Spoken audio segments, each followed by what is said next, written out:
A veces resulta muy difícil ver el bosque cuando hay tantos árboles. Decía Chesterton que San Francisco de Asís era de los pocos que habían logrado ver los árboles y el bosque a la vez, es decir, que lograban ver a cada persona como si fuera única sin perder de vista el conjunto. Eso pasa también con las noticias. Hay veces que hay tantas noticias que se nos olvida lo que hay detrás, el conjunto. Eso ha ocurrido esta semana, por ejemplo.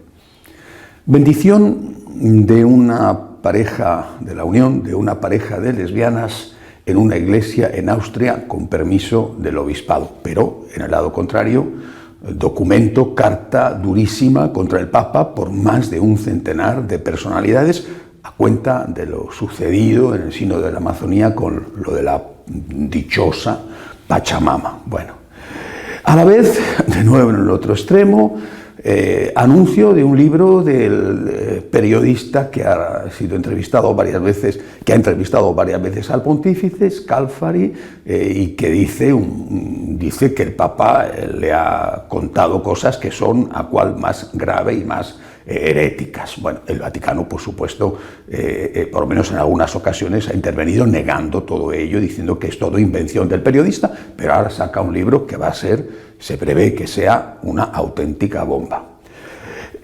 Reunión de la plenaria del episcopado norteamericano con un resultado demoledor.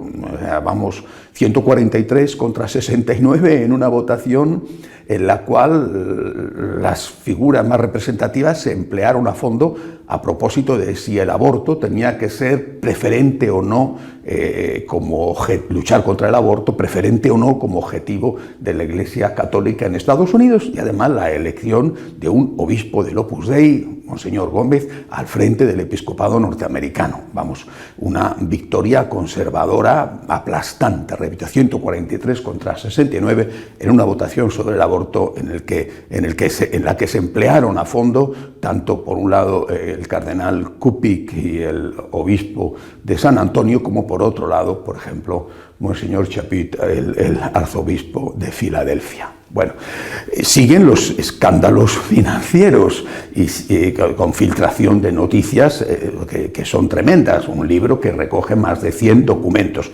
Nombramiento de un jesuita al frente de la Prefectura de Asuntos Económicos, un jesuita español por el cual estoy rezando ya, deseándole lo mejor. Yo no le conozco personalmente, le deseo lo mejor y desde luego le deseo que no le estalle ninguna de las minas que se va a encontrar en el suelo en su camino y que no le pase lo que le ha sucedido a su predecesor, el cardenal Pell, no porque tenga alguna cosa mala en su historial, que Pell yo estoy convencido de que tampoco la tenía, sino porque no le monten un escándalo siendo él inocente como le ha sucedido a Pell. Rezo por el nuevo prefecto de Economía, que no lo tiene absolutamente nada fácil. Bueno, podía seguir así, desgranando noticias de una semana intensísima, pero me quedo con la última, que ha sido la guinda del vaso. Conferencia del cardenal Casper, uno de los teólogos de cabecera del Papa, en Barcelona, una conferencia, sinceramente, que a mí me parece que explica todo lo anterior y que está relacionado con todo lo anterior. Una conferencia en la que Casper dice que el Papa está siendo rechazado por los dos extremos, que no contenta a ninguno de los dos extremos, son palabras de Casper. A unos, a los más conservadores, no les gusta porque, dice el Papa, ellos, los conservadores, no quieren una iglesia en salida, sino que lo que desean es la comodidad de hacerlo de siempre y no quieren arriesgar nada. Bueno, es una crítica, no menciona el tema de la Pachamama, no menciona las acusaciones de herejías contenidas en el libro de Scalfari, pero bueno, él dice que los conservadores no quieren al Papa porque el Papa quiere una iglesia en salida y ellos no quieren arriesgar. Vale, es una crítica suave a los conservadores comparado con lo que hace con los liberales. Con estos Casper es durísimo. Dice literalmente en su conferencia en Barcelona que quieren prácticamente todo, acabar con el celibato, quieren introducir el sacerdocio femenino y dice claramente que el Papa, es una frase suya, el Papa no es un liberal. Más aún, añade, lo que al Papa le preocupa son las cuestiones sociales y desgrana el tema de la naturaleza, los refugiados, la ayuda a las personas necesitadas, la lucha contra un capitalismo radical y realmente inhumano. Y dice Casper que esto a los liberales progresistas no les interesa, porque estos lo que están es siempre a la última moda. Palabras de Casper. Y añade, ningún papa, está refiriéndose por tanto también a Francisco, puede predicar nada que no sea lo que ha dicho Jesús.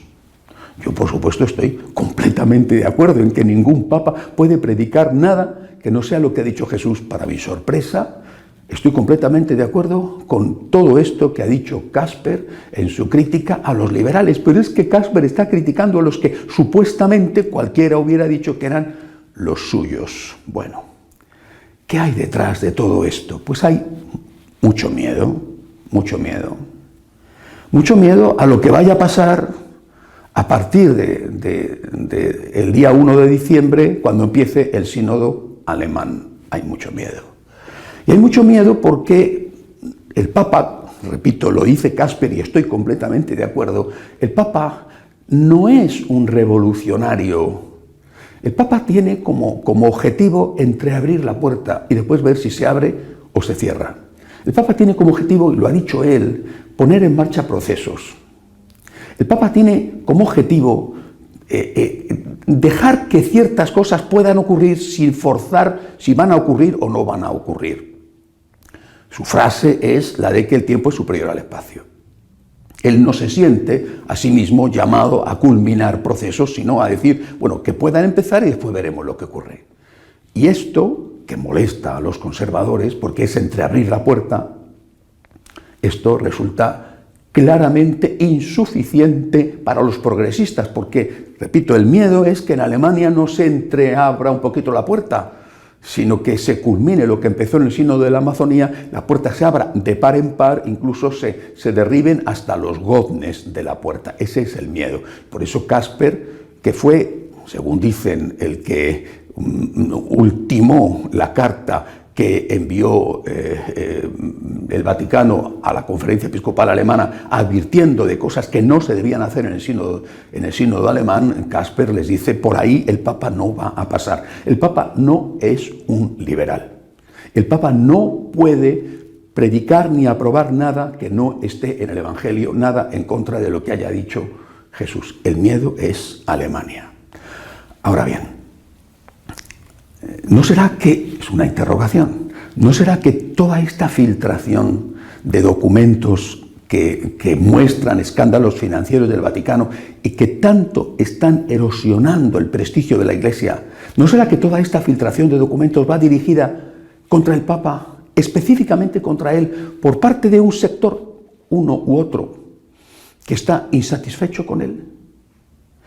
O sea, si el Papa se encuentra, son palabras de Casper, en terreno de nadie, porque ni un extremo le quiere ni el otro extremo le quiere, corre el riesgo de no ser apoyado ni por uno ni por otro, de ser bombardeado de un lado y de otro. No sé quién es el que está haciendo la filtración de los documentos en el Vaticano, por ejemplo, pero corre el riesgo de que su proyecto, que era, insisto, son palabras de Casper, de que su proyecto de hacer una iglesia más social, una iglesia más preocupada por los pobres, por los que sufren, etc., eso también naufrague. Si el Papa no es un liberal, lo que tiene que hacer es pactar o contentar o cerrar uno de los dos frentes. Si el Papa no es un liberal, tiene que cerrar el frente abierto con los conservadores. Repito, de lo contrario se encuentra solo en medio de dos y puede no culminar con aquello que, insisto, según el cardenal Casper, muy próximo a él, con aquello que él de verdad desea. No puede tener descontentos a todo el mundo.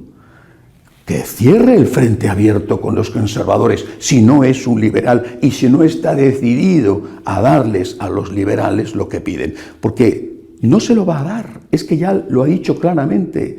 Insisto, lo repite Casper, no les va a dar a los liberales lo que piden. No se lo va a dar. El Papa no va a aceptar el sacerdocio de la mujer, no lo va a aceptar. paró esto en seco. El sínodo de la Amazonía no lo va a aceptar. Bueno, pues si esto es así, que cierre una puerta, que cierre uno de los enemigos, el frente que tiene con uno de los supuestos enemigos, porque de lo contrario se va a encontrar en terreno de nadie y se va a encontrar tremendamente solo. Una vez más, recemos por la Iglesia y recemos por el Papa. No es nada fácil el momento que estamos viviendo. Y vuelvo a repetir, recemos por el nuevo prefecto de Economía, no porque sea español, me alegro mucho de que lo sea, sino porque la situación es muy complicada y él también, lo mismo que el Papa, necesita toda nuestra ayuda. Hasta la semana que viene, si Dios quiere.